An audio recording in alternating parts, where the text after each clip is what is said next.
Okay, good morning to all of student. My name is Gaurav और मैं आपको tender के बारे में बताऊंगा आपको आज। हम हमेशा सुनते आ रहे हैं जनरल लाइफ में कि टेंडर क्या होता है ना।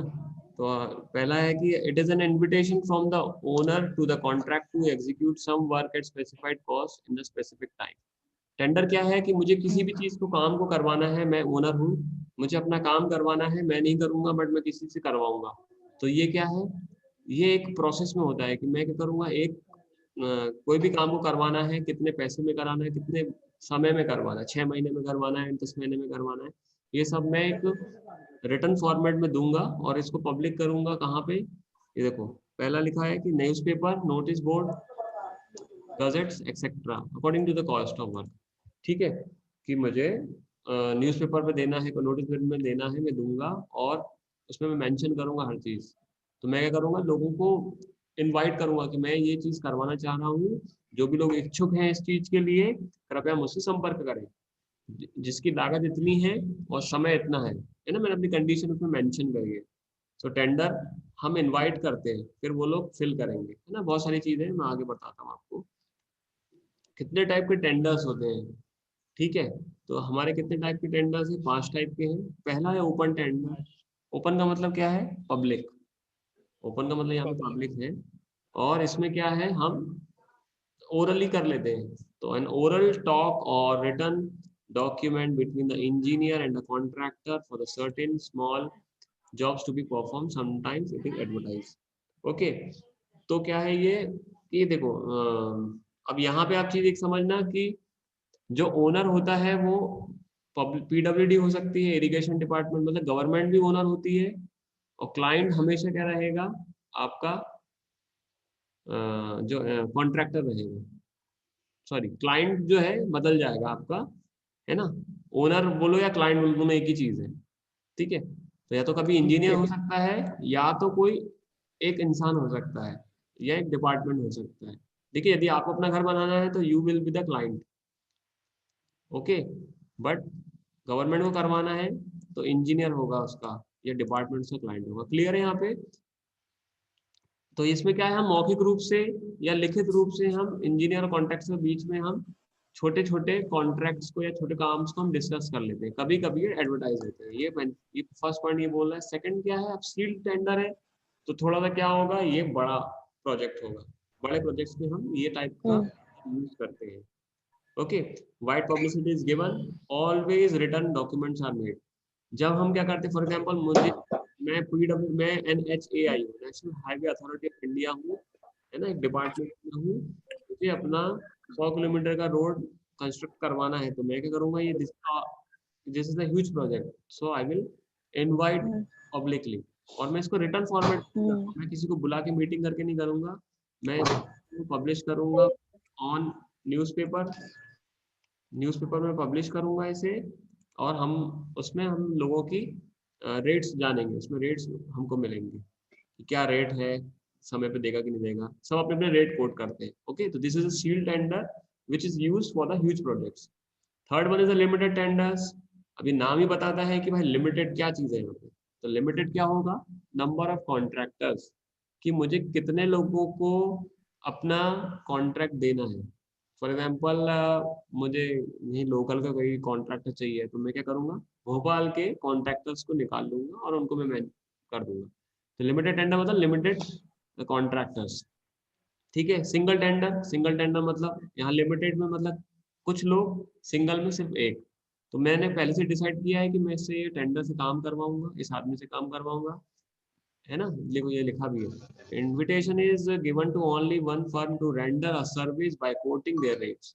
ओके, फॉर एग्जांपल कि मुझे टाइल्स का काम करवाना है, मुझे कुछ भी करवाना है, बाथरूम फिटिंग्स, प्लम्बिंग कराना है, तो बहुत अच्छा जो है यहाँ का, मैं उससे बात करूंगा और उससे हम मैं क्या करूंगा कि भाई मुझे इतना काम करवाना है, आप अपना रेट दे दीजिए, या आप कितना पैसा खर्च होगा आप मुझे बता दीजिए। ठीक है। इसमें क्या होता है, यदि रेट बढ़ता है तो क्या होता है, हम नेगोशिएट पहले ही कर लेते हैं, है ना। सिंगल टेंडर में मैंने एक आदमी से बात करना है, भाई मुझे ये काम करवाना है और ये पैसा मैं दूंगा, वो बोलता है ज्यादा मैं दूंगा, तो हम नेगोशिएट करते हैं, इसमें पहले ही कर लेते हैं। ठीक है।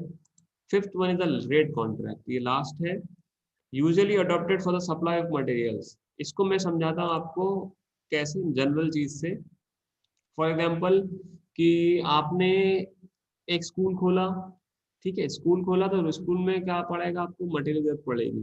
किस टाइप की मटेरियल की हो सकता है कि स्टेशनरी की जरूरत पड़ती है हमको, कोई मशीन होती है, कोई टूल्स होते हैं, कोई भी चीज़ की जरूरत पड़ती है। हम क्या करते हैं कि भाई स्टेशनरी हम आपकी शॉप से लेंगे, हम 1 साल 2 साल लेना चाह रहे हैं आपसे, आप अपने रेट सही लगाइएगा, एक फिक्स रेट रहता है, और जितनी भी मैं सप्लाई बोलूंगा आपको देनी पड़ेगी। तो this is the rate contract. हम सिर्फ रेट की बात कर रहे हैं कि हमको तो भाई पेन इस रुपए के हिसाब से चाहिए।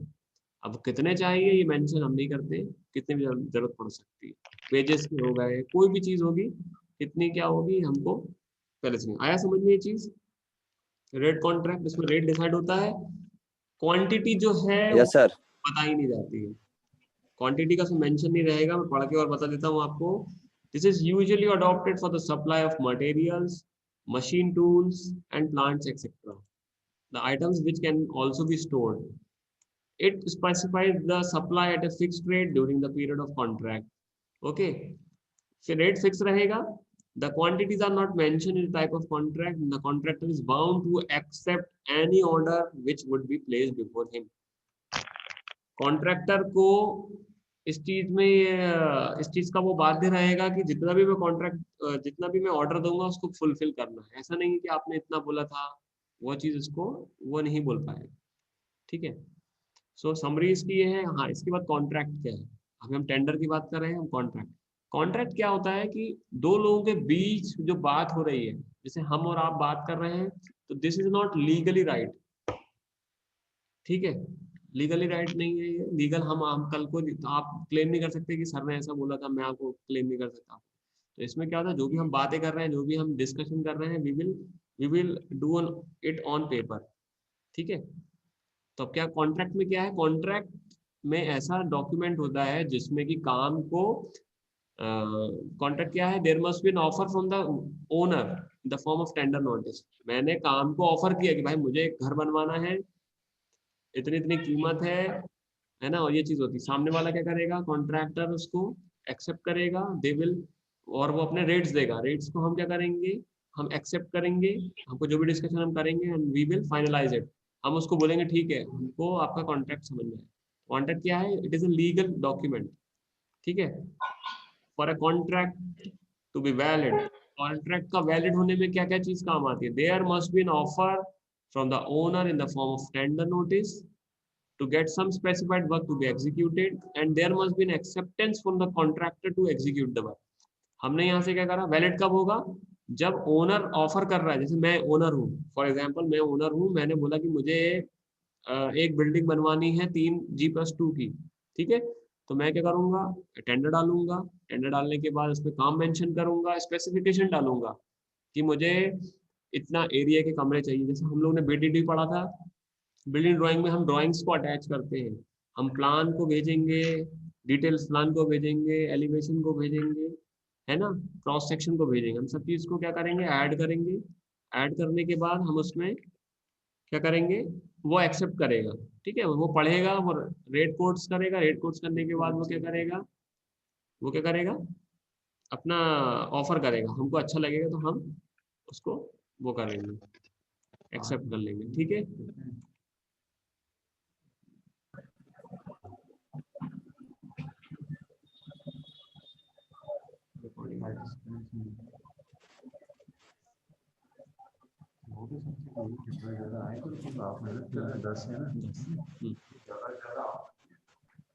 चलो ओके।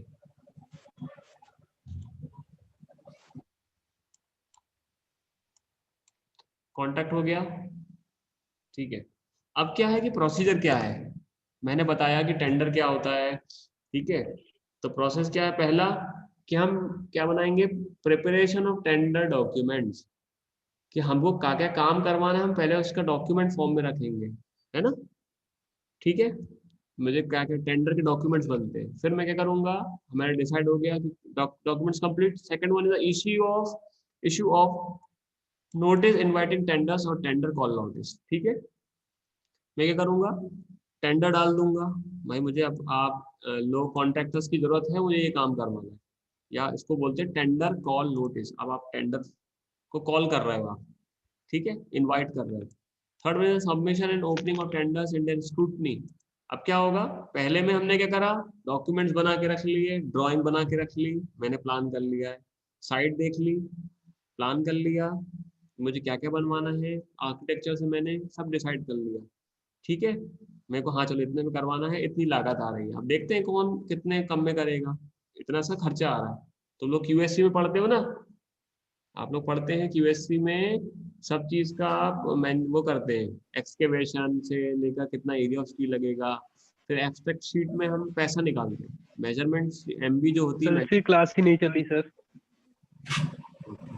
ठीक है, हम क्या करते हैं, एमबी बनती है एक मेजरमेंट बुक और सेकंड बनती है एब्स्ट्रैक्ट बुक। मेजरमेंट बुक में क्या होता है, पूरी हम क्या क्या चीज हम यूज कर रहे हैं उसको नाप लेते हैं, कि भाई मैंने एक्सकेवेशन करा है इतना, मैंने ब्रिक की ब्रिक वॉल डाली है तो इतने बाई इतने की वॉल डाली है, हर चीज का हम मेंशन करते हैं उसमें। तो this is measurement which is this is mentioned in the measurement book. Second one is the abstract book. Abstract में हम पैसे की बात करते हैं, इतनी स्क्वायर फीट, मतलब इतना मैंने मकान बनाया है, इतनी चीज करी है, तो उसमें पैसा कितना लगा, एक्सकेवेशन का क्या पैसा था, है ना, कंस्ट्रक्शन का कितना पैसा है, ब्रिक मशीनरी में कितना पैसा लगा है, तो ये चीज़ हम मेंशन करते हैं। तो ये सब चीज़ क्या करता है ओनर, जैसे मैं हूँ अभी, तो मैं अपना पहले ही ये सब चीज डॉक्यूमेंट्स डिफाइन, मतलब पहले से ही कर लूंगा, स्पेसिफिकेशन नहीं मेरे पास। फिर मैं क्या करूंगा, इनवाइट करूंगा, इनवाइट करने के बाद मेरे पास क्या आएंगे, टेंडर्स आएंगे। मैंने भेजा, आज में 1 महीने बाद मेरे पास 100 कॉन्ट्रैक्टर्स के वो आ गए, क्या आ गए, डॉक्यूमेंट्स आ गए, उनके रेट्स आ गए। तो मैं क्या करूंगा कि किसका काम अच्छा है, कौन कैसे कर रहा है, ये देखूंगा, स्क्रूटनी करूंगा, मतलब छांटा भी नहीं, स्क्रूटनी करूंगा, जो अच्छा लगेगा उसे एक्सेप्ट करूंगा, acceptance of tender and award of contract. मैं एक्सेप्ट करूंगा टेंडर को कि हाँ मुझे आपका पसंद आया, और मैं उसको बोलूंगा कि हाँ, मैं सबके सामने बोलूंगा कि ये टेंडर जो है इनको दिया जाता है, इस फर्म को दिया जाता है, ठीक है, ये हम पब्लिक करते हैं। तो this is the process of for inviting tenders, है ना। अब ये बताओ कि अब ये है कि information which is given in the tender notice, कि भाई टेंडर नोटिस में हम इंफॉर्मेशन क्या क्या देते हैं, ठीक है। पहला है कि कौन सा डिपार्टमेंट ये कर रहा है, देखो अब ओनर मैं हूँ, अब यहाँ पे ओनर क्या होगा, हो सकता है मैंने बोला था कि कोई एक डिपार्टमेंट हो सकता है, नेम ऑफ द डिपार्टमेंट, कि किस डिपार्टमेंट को काम करवाना है भैया, कि पब्लिक वर्क डिपार्टमेंट को रोड बनवाना है, तो क्या रहेगा नेम ऑफ डिपार्टमेंट में, public work departments Bhopal, Bihar का कोई वो क्षेत्र होगा तो बिहार, कि यहाँ की चीज बनवाना चाह रही है। Name of work, name of work क्या है कि हम सड़क निर्माण, रोड बनेगा, सड़क निर्माण, और लोकेशन से इस जगह तक। तीसरा क्या, designation of officer inviting tender. आप देखो कोई भी टेंडर देखोगे ना तो आपको ये सब चीज मिलेंगी, आप नेट पे सर्च करोगे ना कि क्या टेंडर डले हुए हैं, किसी डिपार्टमेंट डाले, तो आपको ये सब चीज सब मिल जाएगी। नाम क्या है, लोकेशन किधर है, कौन उसको भेज रहा है, कौन अथॉरिटी है उसको टेंडर भेजने वाली, आखिरी डेट क्या है फॉर्म भरने की, ठीक है, इसके बाद आखिरी डेट क्या है, फिर टेंडर डॉक्यूमेंट कब तक अवेलेबल है, मतलब आपको टेंडर डॉक्यूमेंट कब तक मिल जाएगा, वो उसकी डेट रहेगी। फिर है cost of tender document, tender document का पैसा कितना है, ठीक है, कितना पैसा लगेगा उसका है। Seventh one is a time of completion and type of contract, कौन सा कॉन्ट्रैक्ट, हम जो भी पढ़े ना, लमसम कॉन्ट्रैक्ट है, कौन सा वो लोग चाह रहा है ओनर, कि रेट कॉन्ट्रैक्ट है, percent percent plus cost fix है, तो टाइप ऑफ कॉन्ट्रैक्ट मेंशन रहेगा। और सेकंड क्या है कि टाइम ऑफ कंप्लीशन, है ना, कि मुझे कब तक चाहिए भाई, आज मैं डाल रहा हूँ टेंडर, मुझे मकान बनवाना है, तो 1 साल में चाहिए या 5 साल में चाहिए, ये मेंशन रहेगा। फिर कितना डिपॉजिट होगा, पहला अर्नेस्ट मनी होता है, ईएमडी शॉर्ट फॉर्म है, ईएमडी कितना पेड करना उसको चाहिए, इसमें बता के रखेंगे। इसके बाद designation officer opening the tender, अब कौन ओपन करेगा टेंडर को, इसका भी नाम दिया रहता है, ठीक है। और चीजें क्या है, general condition of the tender, general condition क्या है कि किस उसमें चाहिए, कि हम भाई आपको अब इसके फॉर्म्स होते हैं बहुत सारे, किस टाइप का टेंडर होगा, ठीक है, टाइप ऑफ टेंडर मेंशन करेंगे, general condition, schedule of item of work with clear specification. ठीक है, मैंने कहा ना कि हम ड्राइंग्स वगैरह डालते हैं तो हम वही डालेंगे कि मुझे यदि डीपीसी देना है तो कितनी चौड़ी देना है, टाइल्स जो मैं यूज करूंगा किस टाइप की यूज करना है, कितनी थिकनेस वाली होगी, है ना, और क्या होना चाहिए, जो भी मैं ड्राइंग दे रहा हूँ जितनी भी बारीकियां हैं वो हम उसमें मेंशन करेंगे, क्योंकि हमको अपना घर बनाना है, हमने ड्राइंग डाल दी है, वो बना के देगा, वो क्या करेगा, जो हमने भी डॉक्यूमेंट्स दिए हैं उसको एनालिसिस करेगा और अपना रेट कोड करेगा। जब उसको पता होगा डीपीसी कितनी डालना है, प्लास्टर की थिकनेस कितनी देना है, कॉलम्स कितने देना है, कॉलम्स में हम स्टील कितना यूज करना है, उसको हर एक चीज बारीकी पता रहेगी, तो ही विल कंक्लूड, वो एक डिसीजन पे आएगा कौन कितना मेरा, कितना मैं रेट में दे रहा हूँ, कितना करूंगा। ठीक है, और कुछ हम special conditions will also there.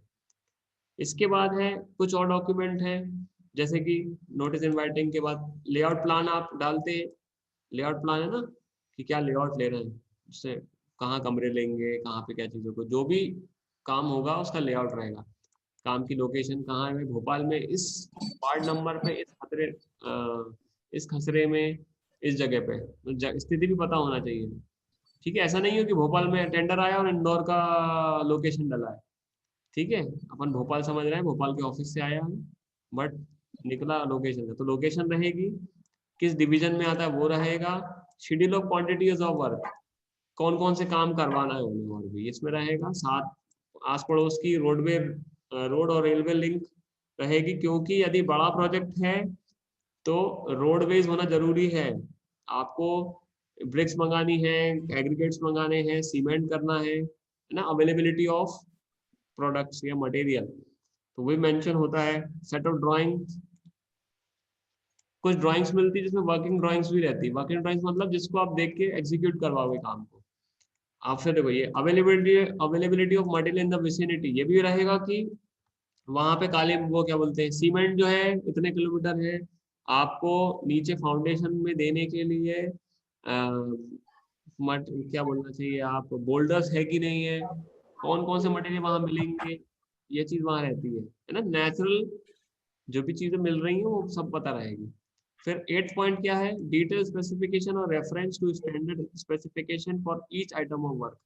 ठीक है, फिर स्टैंडर्ड रेफरेंस से कितना ज्यादा है कितना कम, इस चीज की डिटेल स्पेसिफिकेशन रहेगी हर एक काम की। एक्सकेवेशन, फिर इसके बाद ब्रिक मैसनरी, एक्सकेवेशन मतलब हमको फाउंडेशन के लिए जो हम उसमें एक्सकेवेशन करते हैं, खुदाई करते हैं, उसके बाद ब्रिक मैसनरी एक दूसरा वर्क हो गया कि हमको वॉल्स खड़ी करना है। ठीक है, इस टाइप का हो गया। फिर उसके बाद हमको लैंड जो भी हमारा स्लैब डालना है वो सब चीज क्या है, इसकी सबकी स्पेसिफिकेशन रहेगी। नाइन्थ क्या है, complete architecture and structural drawings, इससे आप क्या समझते हो बताओ Vaibhav, complete architecture and structural drawings.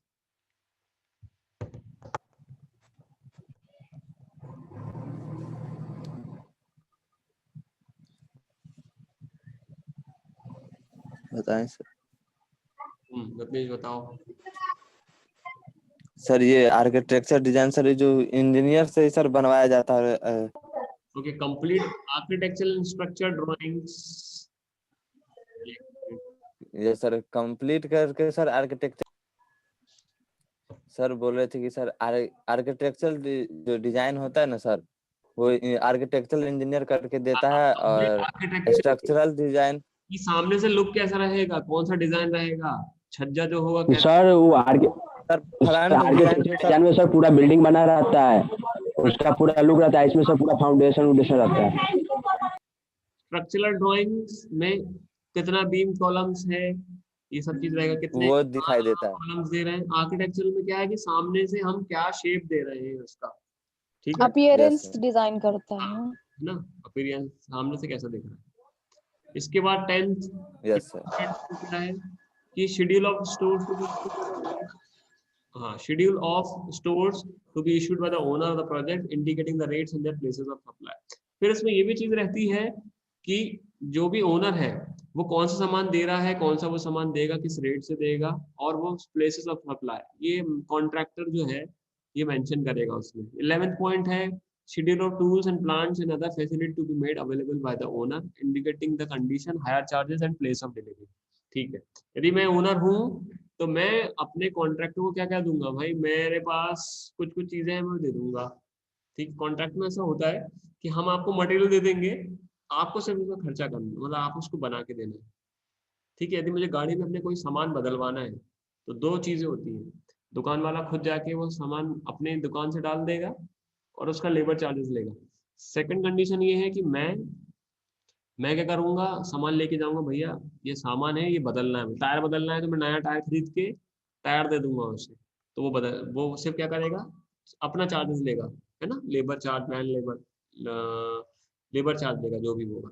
Second condition क्या है कि वो ही अपना टायर यूज करेगा। तो यही एक्चुअली ये यहाँ पे भी ऐसा ही है कि ओनर जो है वो क्या दे रहा है, उसके हायर के चार्जेस क्या हैं, यदि वो दे रहा है तो उसके हायर चार्जेस क्या, प्लेस ऑफ डिलीवरी ये मेंशन रहता है टेंडर डॉक्यूमेंट में। Rate of supply of power, यदि उस साइट पे क्या पर यूनिट से आपका सप्लाई मिल रही है, आपको इलेक्ट्रिसिटी मिल रही है और कहाँ से मिलेगी ये भी मेंशन रहता है। पानी की स्टोरेज कहाँ पे है ये भी मेंशन रहता है, ये आपको लेना है कहाँ से लेना है मेंशन रहेगा। ठीक है, कंप्लीशन ऑफ टाइम कितना होना चाहिए, टाइम कब तक कंप्लीट करेगा, कितना इंटरवल ले सकते हो ये भी रहेगा। इसके बाद टेक्निकल पर्सनल का एम्प्लॉयमेंट, यदि आपको टेक्निकल को ले रहे हो, कोई भी इंजीनियर को हायर कर रहे हो तो उसके बारे में भी आपको मेंशन करना पड़ेगा। Weather condition in the area, बरसात वाली जगह है कि बहुत ड्राई स्टेट है, ड्राई मतलब ड्राई जगह है या बहुत मॉइस्चर वाली जगह है, तो वो आपको मेंशन करनी होगी टेंडर नोटिस में, डॉक्यूमेंट में सॉरी, कि भाई ये जो है फॉर एग्जांपल साउथ में आप कोई काम करोगे तो वहाँ पे अलग कंडीशन हो जाएगी ना, मॉइस्चर ज़्यादा रहता है, गर्मी ज़्यादा रहती है। यही चीज़ आप इधर चले जाओ नॉर्थ में, हरियाणा चले जाओ, दिल्ली चले जाओ, ठंड यहाँ ज़्यादा पड़ती है तो लोगों की फर्क पड़ जाता है उसमें, है ना, क्लाइमेट चेंज से भी फर्क पड़ता है। ठीक है, यदि राजस्थान में आप चीज़ बनाओगे तो आपको पानी कितना ज़्यादा यूज होगा, है ना, राजस्थान में आपको क्यूरिंग करने के लिए पानी की ज़रूरत पड़ेगी, वहाँ कमी है तो वहाँ महंगा पड़ेगा। ठीक है, फिर लास्ट है amount of EMD and the form in which is to be paid. Amount of EMD मतलब सबसे पहले जब आप टेंडर आपका सिलेक्ट हो जाएगा तो ईएमडी कितना पैसा लगेगा, 10%, 20%, ये भी आपके टेंडर डॉक्यूमेंट में रहता है, हर चीज रहता है। इनकम टैक्स और सेल्स टैक्स के सर्टिफिकेट्स लगे रहते हैं कि इनकम टैक्स इतना लगेगा, आपका इनकम टैक्स होना चाहिए, क्लियर होना चाहिए। सिक्योरिटी डिपॉजिट, अब क्या होता है जैसे कि मैंने ओनर हूँ, मैंने अपना टेंडर निकाला, तुमने एक्सेप्ट कर लिया, उसके बाद क्या होता है लोग धीरे से बाद में क्या करते हैं, अपना टेंडर कंप्लीट नहीं कर पाते तो छोड़ देते हैं, है ना, तो क्या हो जाता है मेरा लॉस हो जाएगा, मुझे 6 महीने में चाहिए था और मेरा मिल नहीं पाया, तो क्या होता है सिक्योरिटी डिपॉजिट किया जाता है कि भाई आप छोड़ के जाओ, कुछ भी करो, लेट करो, ये पैसा आपका सिक्योरिटी डिपॉजिट जमा रहेगा, है ना। जैसे तुम लोग स्कूल में क्या जमा करते हो, कॉशन मनी, है ना, this is all caution money, कि यदि तुमने कोई किताब ले ली है वापस नहीं करी है लाइब्रेरी से तो हम उस कॉशन मनी से डिडक्ट करके उसको हम फुलफिल कर लेंगे। ठीक है, क्या समझ में? वो ऐसे ही मोड ऑफ पेमेंट, अब चेक से मैं पेमेंट दूंगा या कैसा मोड ऑफ पेमेंट, क्या चेक दूंगा, ऑनलाइन ट्रांसफर करूंगा, कैसे दूंगा, ये इसमें रहेगा। एक चीज और मेंशन रहती है कि भाई मैं बिना रीजन दिए हुए आपके टेंडर को रिजेक्ट कर सकता हूँ। गवर्नमेंट का अथॉरिटी रहती है ये कि कोई भी चीज आई तो मैं आपको बोलूंगा सीधे कि मुझे आपका टेंडर नहीं लेना है, हम कैंसिल कर रहे हैं अपनी डील, या हम इसको डिस्कार्ड कर रहे हैं, तो हम उसमें मेंशन रीजन, मतलब बिना वो लोग रीजन बताए हुए कर सकते हैं, बस ये पावर होती है, और ये मेंशन कर देते हैं वो लोग कि हमारे पास है, हम बिना रीजन बताए हुए आपको हटा देंगे। पेनल्टी होती है, आपने यदि काम धीरे धीरे किया तो उसकी पेनल्टी, देरी से करा तो पेनल्टी, है ना, मैं 6 महीने में चाहिए था आप 10 महीने में दे रहे हो तो मेरा लॉस हो रहा है, तो इसका आपके जो बिल बनेगा, जो पेमेंट आपको आखिरी मिलेगा उसमें से काट लिया जाएगा, पेनल्टी लगेगी। ठीक है, और यदि कोई चीज डिस्प्यूट होता है तो उसमें अथॉरिटी का नाम रहता है कि भाई हाई कोर्ट में रहेगा कि सुप्रीम कोर्ट में रहेगा, ये चीज मेंशन रहती है। ठीक है, तो ये था हमारा टेंडर का टॉपिक, जिसमें हमने टेंडर की डेफिनेशन पढ़ी, क्लासिफिकेशन टेंडर्स पढ़े, कितने टाइप के टेंडर होते हैं, ओपन सील, लिमिटेड, सिंगल। ठीक है, कॉन्ट्रैक्ट क्या होता है, दोनों के बीच की जो भी मतलब रिटन फॉर्मेट में होता है। फिर क्या क्या तरीके होते हैं इनवाइट टेंडर नोटिस को बुलाने के, क्या क्या प्रोसीजर होते हैं कि भाई प्रिपेयर किया, इनवाइट किया, उनके कॉन्ट्रैक्ट्स आए, हमने उसको छांटा और हमने एक्सेप्ट कर लिया। फिर उस जब हम टेंडर नोटिस में क्या क्या डालते हैं वो पूरे पॉइंट्स मैंने आपको बता दिया। ठीक है, तो हम आज की क्लास यहीं खत्म करते हैं। आया समझ में आप लोगों को? Yes sir.